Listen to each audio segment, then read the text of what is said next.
America ने Kuwait से अपने सैन्य ठिकानों से ईरान पर ताबड़तोड़ अटैक किया, जिसमें ईरान के इंफ्रास्ट्रक्चर को काफी ज्यादा नुकसान पहुंचा है। तस्वीरों में उड़ती मिसाइलें अमेरिका के आर्मी टैक्टिकल मिसाइल सिस्टम का हिस्सा है, जो सरफेस टू सरफेस खतरनाक और सटीक हमले के लिए जानी जाती है। इन हमलों में ईरान के अंदर इंफ्रास्ट्रक्चर और समुद्र में नेवल फैसिलिटी को भारी नुकसान पहुंचाया है। ईरान ने वीडियो जारी कर पुष्टि भी की। अमेरिकी ठिकानों पर जवाबी हमलों के साथ ही ईरान ने खाड़ी देशों को चेतावनी दी है कि अपनी जमीन का इस्तेमाल ईरान पर हमले के लिए ना करने दें, नहीं तो गंभीर नतीजे भुगतने हो सकते हैं। जॉर्डन में 2 अमेरिकी सैनिकों की मौत की खबर सामने आई है। 2 सैनिकों की मौत से भड़क गया है अमेरिका। डोनाल्ड ट्रंप ने इस घटना को दुखद बताया है। 17 जुलाई को दरअसल ईरान ने एक हमला किया था, जिसके बाद 20 अमेरिकी सैनिकों के घायल होने की खबर सामने आई थी। इन 20 अमेरिकी सैनिकों में से 2 अमेरिकी सैनिकों की मौत हो गई, जिसके बाद डोनाल्ड ट्रंप ने इस पर दुख जताया और अमेरिका भड़क गया। अमेरिका की ओर से अटैक शुरू हो गए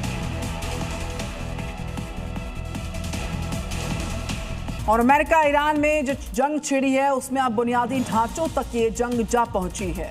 अमेरिकी अटैक्स के बीच में ईरान खाड़ी देशों में मौजूद यूएस के सैन्य बेसिस को निशाना बना रहा है, लेकिन अब ईरान खाड़ी देशों में मौजूद उनके डीसैलिनेशन प्लांट्स को भी टारगेट कर रहा है, जो खतरे की घंटी है,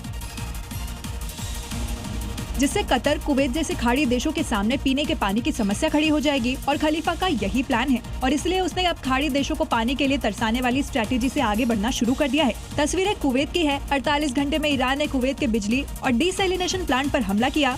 हमले के बाद देखिए कैसे आग का गोला बनता दिख रहा है। ईरान ने शुक्रवार को भी इसी प्लांट को निशाना बनाया था। कुवैत अपने पीने के पानी के लिए 90% तक इस प्लांट पर निर्भर है।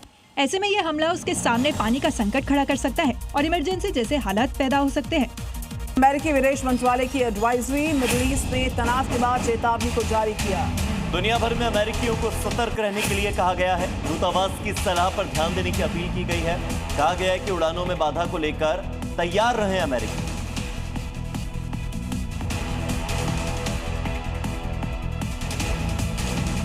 दुनिया भर में अमेरिकियों को अलर्ट पर रहने के लिए कहा गया। दूतावास की सलाह पर ध्यान देने कहा गया।